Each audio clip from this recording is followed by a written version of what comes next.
So yesterday I taught, all the sophomore teachers are going to teach different workshops, and then the sophomores go to the workshops that they want to go to. So the one I'm teaching this week is called You Are Not Your Grade. And it's something that I've been thinking about a lot lately for these poor anxiety-ridden kids who feel like their grade is everything. The thing is, like, even kids who aren't doing well, like, we assume that they're not anxious about their grades, but they are. I have one student who he can't bring himself to do anything because his grades are already so bad, and he feels like that's the only thing his parents care about, the only thing his family cares about is his grades. And he's just, like, in this hole that he can't get out of. So all kinds of kids are dealing with this. They're dealing with, like, thinking that their grades are what they are and the only thing that people care about, and it's super not true. And the kids came in, and a lot of them were kids I already knew, but some of them I didn't know. And I said, so just so you know, this is going to be kind of an intense session, and I'm like 75% possibility that I will cry. It's pretty likely that I'm going to cry when we do this. And they were all like, what is it? What are we doing? I started out by having them write down, to take 5 minutes, and they wrote down all the things that they think about when they think about their grades.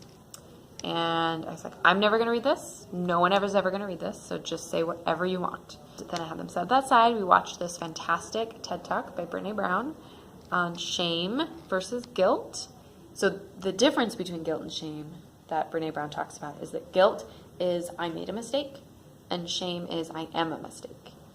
I'll even link it below if you want to see it.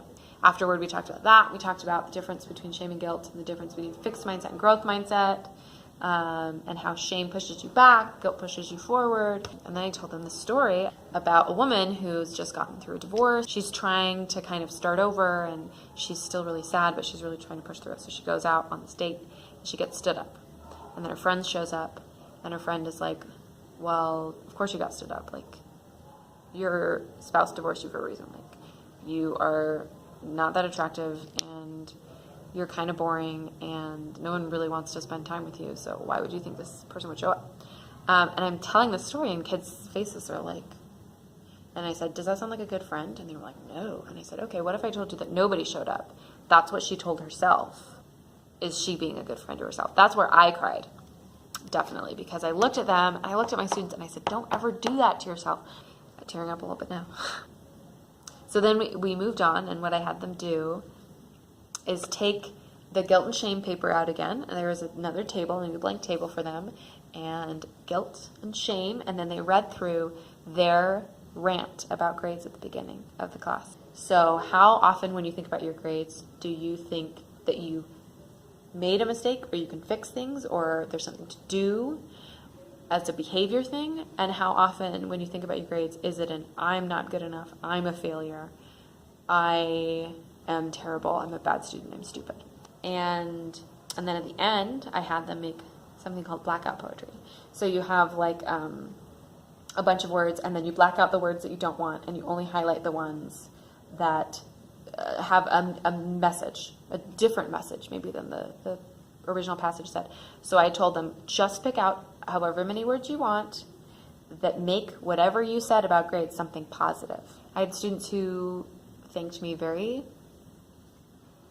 realistically, fervently, and one student who specifically thanked me for the story about the woman who got stood up. And unfortunately, I can't always just straight up teach those skills because I also have content to teach in my other classes, but I always try to make sure I get those things in there somehow. I would say I cry, 2 to 3 times a year. I think it's important to cry.